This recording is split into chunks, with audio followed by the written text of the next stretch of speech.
Hello students, welcome to my channel Online Biology Tutorials. We would be taking some questions from Term 2 syllabus, and these questions will be from Chapter 9 Heredity and Evolution and Chapter 15 Our Environment. So let's get started. The first question that I have picked for you is, in the following crosses write the characteristics of the progeny.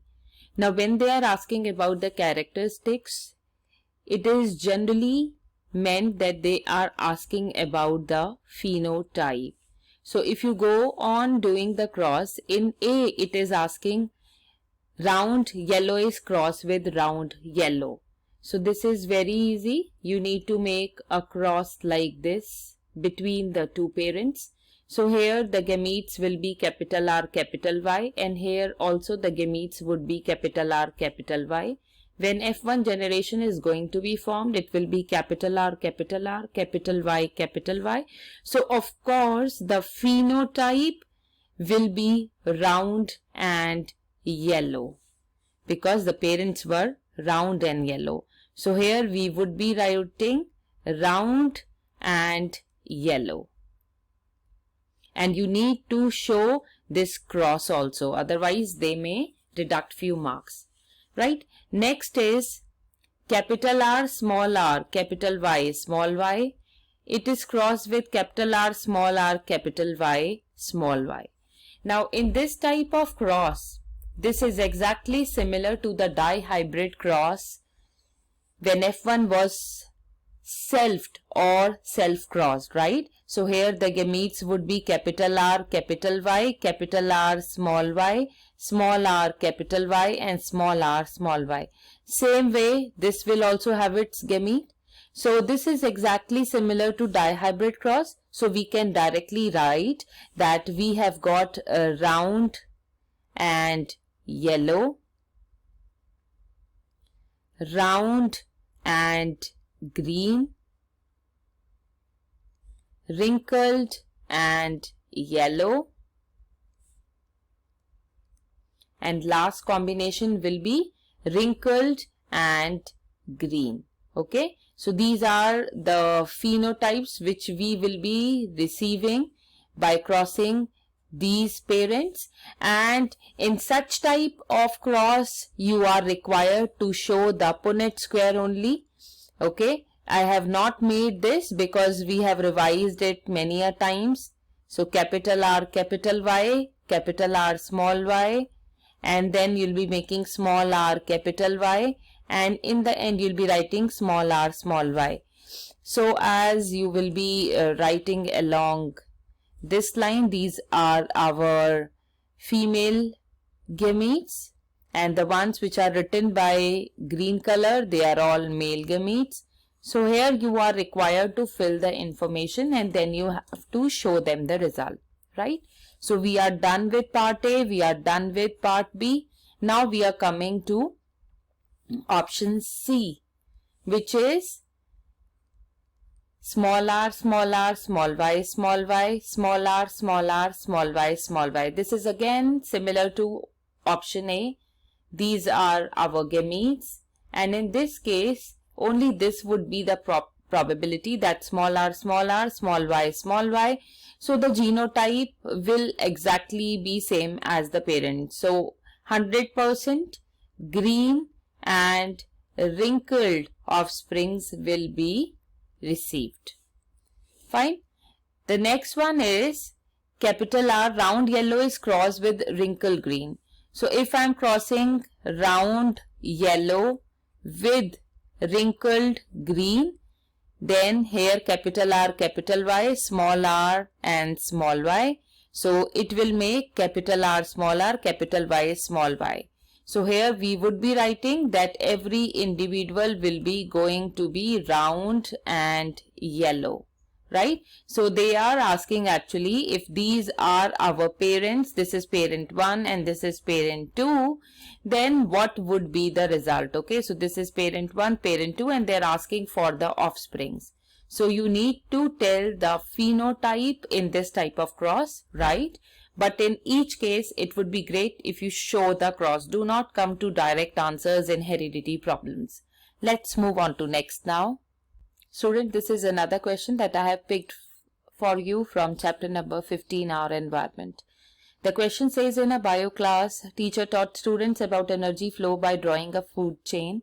In the following food chain, plants provide 5000 joules of energy. So we would be writing this value here. 5000 joules of energy to the grasshopper. So when they are talking about 5000 joules of energy is with the grasshopper, how much energy would be available to owl? We need to calculate here from snake, means how much energy snake is going to give to the owl. And second part, they are asking that can the organisms of any trophic level be removed? So let's go on one by one. Remember, for solving this question, we must know 10% law, which states that from one trophic level to another, if energy goes on, it will always be the 10% of the previous level. So if I talk about this food chain, how many trophic levels are there? First trophic level is obviously occupied by plant producer, second by grasshopper, third by bird, fourth by snake, and the last trophic level is being occupied by owl. Now in this case, one thing is sure, that owl will have least energy and plant will have maximum energy. Now they have already given you that grasshopper has 5000 joules of energy, which is being given in the question. So let's find out in the birds. So 10%, because bird is getting energy from grasshopper. So 10% means 10 upon 100 into 5000, because that's what grasshopper is going to offer to the bird. So let's find out. It would be 500 joules available to the bird. So here in this case, 500 joule will only be available to the bird, and rest 4500 joule will be lost to the environment. Some amount of energy will be taken by grasshopper for respiration, but bird will only get 500 joules, right? Now let's calculate for snake. Snake will get the energy from the bird. So 10% of what is there in the bird, bird has 500. So answer will become 50 joule. So snake has how much energy? Snake has 50 joule of the energy. Now snake will offer this energy further. So owl will have 10% of what snake has. So snake just has 50. So answer will become 5 joules. Okay. Answer will become here, owl will get 5 joules of energy. So we have seen that moving from lower trophic level means from the beginning to the end the energy is decreasing, right? This is one concept which is very important.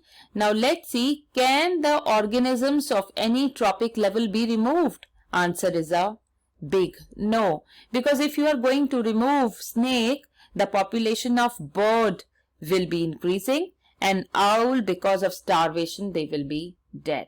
Am I clear with everyone? In case of any doubt, you can leave your question in the comment. I'll get back to you. Let's move on to next now. This is the same concept, right? We are going to revise the same concept. Here the flow of energy is happening from tree to insect to tree shrews, and then owl is occupying the last trophic level. They have given here that the amount of energy is 1500 calories here. You need to find with the owl. So insects will have 10% of 1500. That means they will just have 150 calories and rest will be wasted in the respiration.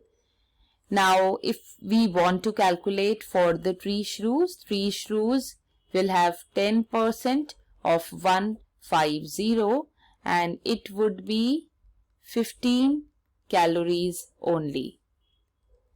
Owl will have 10% of the shrews. So shrews, they have 50. So it will become 1.5 calories. So with the help of which law we have calculated it? 10% law, right? Other way round, let me ask you a question here. Suppose you are being given here 10 calories of energy, right? Suppose in the question they say you that tree shrews in the given food chain, they have 10 calories of energy, and what would be the energy at tree level? Such type of question can also come just to make you confused. Remember, while moving from lower tropic level to the higher, we apply 10% law, right, in which we take the previous energy and we calculate the 10% of it. Remember, if in the question they have given you for tree shrews, now for calculating for the insects, you need to multiply the energy given for the tree shrews by 10. So here insects will have 100 calories of energy. Now moving back, if you want to calculate for tree here, so tree will have 10 into what insect has to offer? 100. So ultimately trees in such type of example will have 1000 calories. They will only give 100 calories to the insect and 10 calories will be given to the tree shrews from the insects. So when you are moving back in the food chain, you have to multiply each time with 10, whatever rest energy is being given to you. Like here in the tree shrews, 10 calories was given to us. So as a rule, we have to always multiply by 10. So energy given was 10, we multiplied it by 10, it became 100. Here we had 100, we multiply it with 10 and we got 1000 calories. Rest all we'll discuss in the next video. Stay tuned for more such videos. Thank you.